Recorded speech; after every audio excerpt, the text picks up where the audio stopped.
Alright, welcome back everybody. I'll apologize right up front if the audio quality is not quite as good as it usually is. I'm kind of without a headset today, so we're just using the built-in PC microphone. Been a little while. I wanted to post up another video. This one again for me was pretty interesting because when I was at VIR a couple weeks ago, I met somebody named Chip, and Chip is a viewer of these videos and has gotten really good and very fast, and had a chance to run with him, and has a very similarly equipped car. And so he was running some great lap times, and I wanted to actually compare his best lap of the event with my best lap of the event. So again, my car is a 2017 Corvette Z06, AP Racing brakes front and rear, DS111 pads, the DSC Sport controller, and then Chip's car also has AP Racing brakes, also has the DSC Sport controller. Both of us also had our car aligned at TPC Racing, so same setups. The other difference his has is that his is, I'm not sure if it's 2015 or 2016, but he added the LG Motorsports kind of additional cooling system and their front splitter, so slightly different aero. And we'll see kind of what effect that might have had on the car as well. So for reference, what I've got is, like I said, his best lap of the event, my best lap of the event. My best lap was a 157.8. His was a 158.4. Good time running with him. It's awesome seeing other people really, wringing the neck of these cars and getting good lap times. And so what we're going to do is break these laps down and compare them. Granted, they were different days. I ran street tires the second day of the event. But let's take a look at it, see what we've got. So let's start by looking at the splits. At the top, you see it's color coded. You've got the red dot and the green dot. So these are my splits. These are his splits. And you can see for the most part on my lap, my best sector times were all on my fastest lap. Very similarly for Chip. All of his best sector times are also on his fastest lap, so that's great to see. And if you compare them, you compare basically the best to best. You can see that sectors 1, sectors 2, I was a little bit quicker. Sectors 3, he was about a tenth quicker through sector 3. Sector 4, he was over 2/10 quicker, and that's the climbing S's. We're gonna dive into that, and I'm gonna learn a lot from him in looking at his data. And then in sector 5, really close, and then it's kind of close, or I'm slightly better in the other sections. So really sectors 3 and 4, you can see there's a good bit to learn from that. But let's go ahead and break down the lap. We're going to go back to our input screen, and we're going to start literally at the start of the lap. Now I'm going to zoom in here. This is coming down the front straight, coming into turn 1. A couple of things right off the bat is if you look at my speed, I'm about 2 miles an hour faster coming into the braking zone. I'm also in 5th gear and he's in 4th gear. So what you actually will see here is it's interesting. He actually stays on the gas longer, which is great. I'm already lifting off the gas here at, what is that, 314 feet. He doesn't lift off the gas until 130 feet later, so he's on the gas longer, but he's got less speed. So that staying up in 5th gear, that early short shift really helps get a little more speed going down the front straight. And if you look at the RPM trace, I think have that up over here. This should be the RPM trace right here. You can actually see he's bouncing off the rev limiter in 4th gear. So probably could have gotten a little more speed had he made the upshift into 5th. And I probably could have picked up some lap time had I stayed in the gas longer like he did. From a braking perspective, again, you see I lift all the way back here and I don't get on the brakes till here. So I've got this big lag of coasting. I really need to work on that. It's just a matter of getting comfortable and being aggressive in that transition. Whereas you see he goes almost immediately from gas to brakes, which is fantastic. And so zooming back in as we decelerate down to turn 1, our speeds are fairly comparable. And the times are also, look at the time delta down here. It's You know, I am a half a tenth faster at this point, braking down towards turn 1. So very comparable, but you see, you know, right about this point as we get down to the 1, I actually overslow the car a little bit compared to him. So, you know, at this point, you know, just as I'm turning into turn 1, what is that, 8 miles an hour difference? So he carries a lot more speed through there. And he's carrying it, you know, almost all the way down to the apex of 1. He carries a lot more speed. So even at the apex, he's got 4 miles an hour more speed. And so that half a tenth that I had on him has turned into him being almost 2 tenths faster than me. So a quarter of a second there just by carrying that little bit of more speed all the way down from into the apex of turn 1. Now, if we look at the exit of turn 1, you can see here I get back on the gas a little harder, a little earlier, and I'm back to full throttle a good bit sooner than he is. So whereas I didn't carry as much speed in, I got back to the gas sooner, I started building speed sooner, and you'll see I'm able to carry this speed all the way from 1 to the apex of 2. So again, I'm getting a good 5 mile an hour run here, and by the time we get to the apex of turn 2 there, you can see where, again, this is really one of my flaws, one of the things I got to work on. I'm lifting way earlier. See, he's carrying the gas a lot longer, which is fantastic. So whereas I have a huge speed delta through there, I also end up at the apex at roughly the same speed. But again, that 2 tenths that I had been behind has now turned into almost 2 tenths ahead. So again, 4 tenths of a second just by me carrying that more speed in the 1-2 section. So at this point, our speeds are pretty comparable.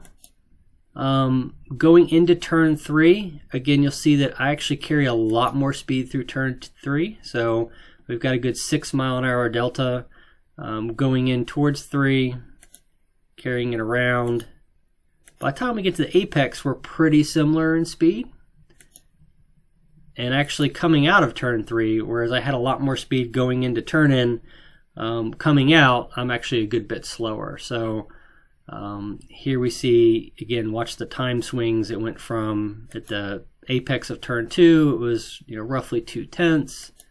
Apex at turn 3, I gained a little bit more. I gained, you know, basically another 1.5 tenths. And that was from carrying that speed longer before turning into 3. But then once we come out of 3 and start accelerating towards turn 4, he's got a good 3-4 mile an hour delta on me, and reels back in, you know, nearly a tenth, 0.08 of that heading in, and carries that. And by carrying that speed longer, you can also see, you know, even going all the way down towards 4, you know, we're getting closer and closer to where, by the time we're exiting turn 4, where he carried a lot more speed through 4, we're now back neck and neck again. So, you know, 0.04 of a second is the difference at that point in time. It's just been really neat to see the ebb and flow as, you know, I'm picking up time on him, he's picking up time on me. Goes to show you that both laps had a good bit still left on the table. So let's zoom back out again, or actually let's just scroll down a little bit. And now we're entering the lower S's, this 4A, 4B. You can see on my video I've actually got a car up ahead. I don't remember how much that really impacted my driving. I think I probably softened up a little bit heading into the S's, but we'll see. And coming out of there, again, I'm carrying a lot more speed through 4A, 4B, all the way up through 5.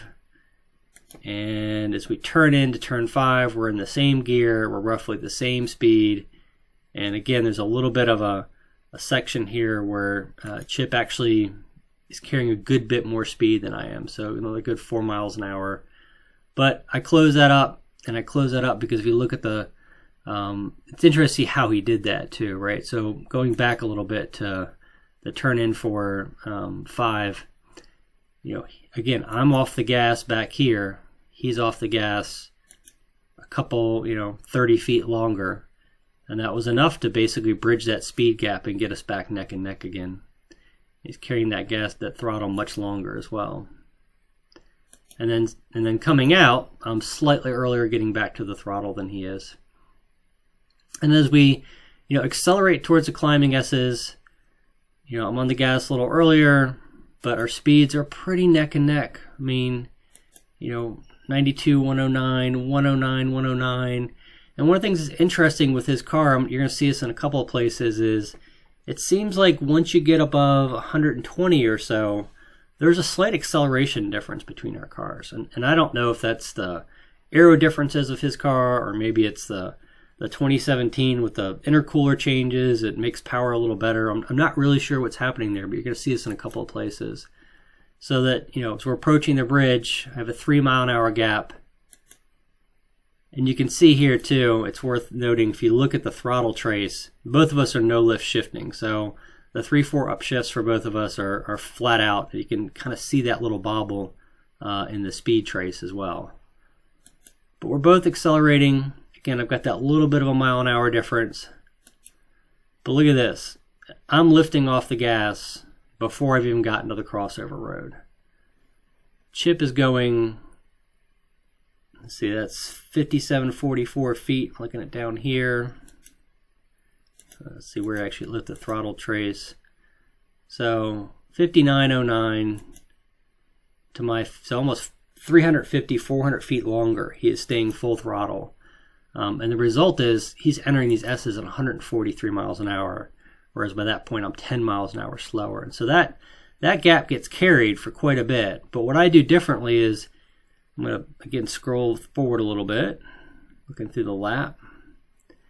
Now notice he's really pretty much off the accelerator all the way up through the first half of the climbing S's, whereas I tend to lift off, get turned in, and then I get back as close to full throttle as I can, actually going up over the first rise there.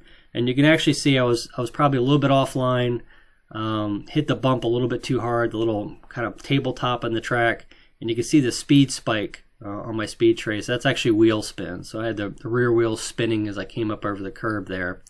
But I have that little boost of full throttle, and that puts me from a roughly 10 mile an hour deficit to a slight couple mile an hour advantage.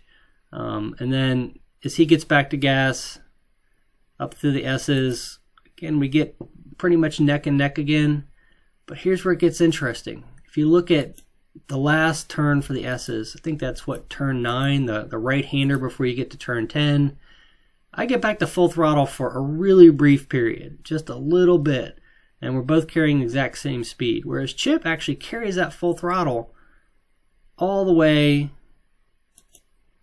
to here, to basically up over the top until he's braking for 10. So yet again, my problem where I'm kind of just trailing off the gas through here, and then I'm on the brakes. He's able to go full throttle, then to the brakes.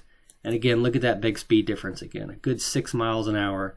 And on the time trace, again, you see these things where the time trace, the advantage I had going into the S's is basically erased by the time we get into them.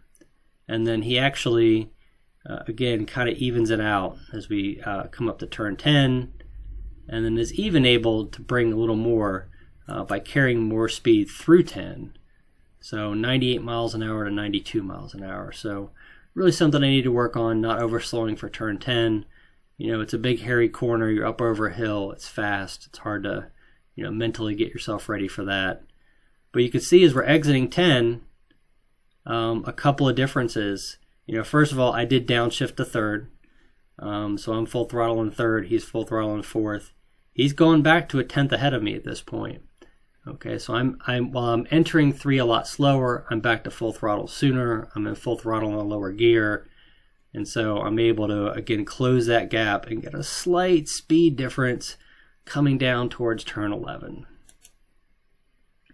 So I'm going to zoom out a little bit here, zoom forward a little bit. And now we're heading in towards turn 11. You can see I did have to pass a car, so this compromises my line a little bit through 11 or 12. And that really shows here where I'm actually able to hold good speed still. I was surprised. I was expecting, as I was saying that there'd be a big loss of speed on my part. But going into 11, I'm carrying the speed a lot longer. Again, 9 miles an hour down to 11. It's also interesting that Chip's got this little, blip thing going on. I'm assuming he's heel toeing the downshift, and it looks like he's going down in the second, going into 11th. So probably some of that speed loss is actually just trying to do too much of a downshift there. I don't. I'm in 3, coming through 10, going down the hill. I carry 3 all the way around, and I don't downshift into second until I'm about ready to turn in for turn 12. So again, here we are coming into turn 12. My line's actually, okay, I guess. He's already down to second gear, and he's actually able to carry a lot more speed through turn 12. Again, he carries a good 12 miles an hour, and he's accelerating really early as well. So, what's happened here is he's probably overslowed, coming down from 11 to 12, then gets back on the gas to accelerate again, and then has to slow down again. So again, you look at these time traces. He did actually gain some time on me going through Oak Tree. But coming out of Oak Tree, we're basically in a very similar position. I got back to throttle much sooner, full throttle much sooner than he did. And, at this point, our speeds are roughly equal as we're hitting the curb coming out of Oak Tree. So let's actually zoom out a little bit and look at the back straight. So again, we kind of came out at a similar speed, and we're now, oops, sorry about that, I accidentally clicked on the wrong part. So here we are entering the back straight, similar speed. Now take a big picture look at the speed trace. Here you can see there's a fairly big gap that generates over the back straight, and whereas Chip actually has 0.2 on me exiting Oak Tree, by the time we get to the end of the back straight,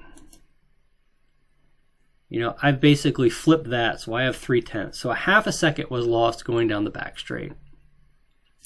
And if you look at this, you can see I'm actually not no lift shifting, because I typically don't anymore, from 2 to 3 or 4 to 5. Just because I don't feel confident making that upshift when I'm having to cross over the gate and go up again. I'm always afraid I'm going to hit the wrong gear, particularly going from 4th to 5th. I don't want to hit 3rd and have a money shift. But he's no lift shifting all the way through here. So we're going to zoom back in again and look at this speed trace. So I've got that speed advantage right here of about 3 miles an hour as we're both in second gear. He no lift shifts, actually gets caught up to me through the shift. But again, I continue to accelerate, and by the time we're at the top of 3rd gear, I've got that 3 miles an hour back. And now we're both no lift shifting. It closes up a little bit, and then it continues to go. So down the back straight, by the end of the back straight, I've got almost a 5 mile an hour difference on him, which I can't quite explain. Like I said, I'm suspecting it's the aero actually having that effect on the car. The fact that you've got, now the additional radiators and additional holes in the bumper that you use for cooling, as well as the more aggressive splitter. That's my hypothesis, but I actually don't know for sure. So we'll scroll forward, and again, you can see here's my other problem: my big lazy 4 or 5 shift. While I am very conscious to make sure to get it right, so I don't zing the motor.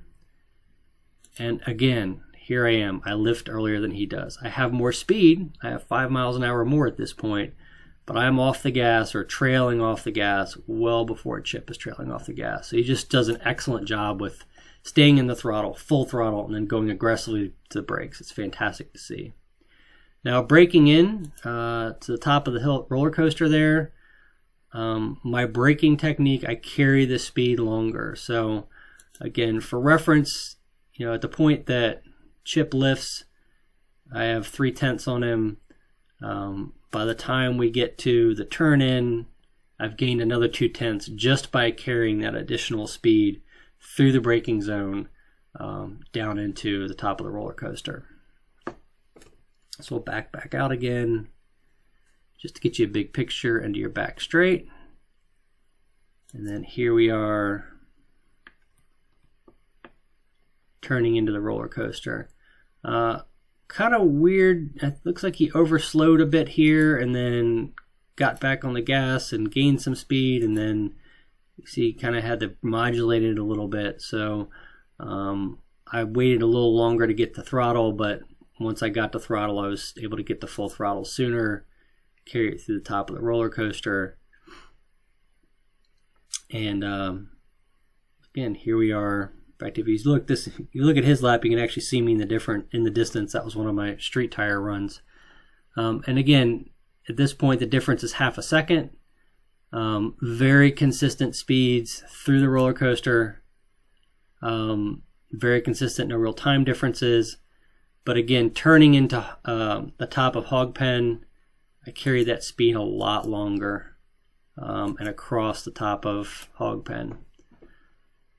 So then I actually do something that you're really not supposed to do, which is I brake a little more. I do that to try to get the nose planted. From a time perspective, I mean, again, let's look whether that's effective or not. 0.52. By the time we get through here, it's 0.68. So I still gained, a tenth and a half through there. But I'm slower going onto the front straight. I'm a good bit slower going onto the front straight. So again, he carries that extra 2, 3, eventually 8 miles an hour onto the front straight. Is able, I'm able to get the full throttle sooner again, whereas he's still modulating the throttle. But by the time we get onto the front straight, we're at the same speed again. So he's clawed back some of that time. Again, a couple of tenths. We're down to 0.5. And then we'll zoom back out again.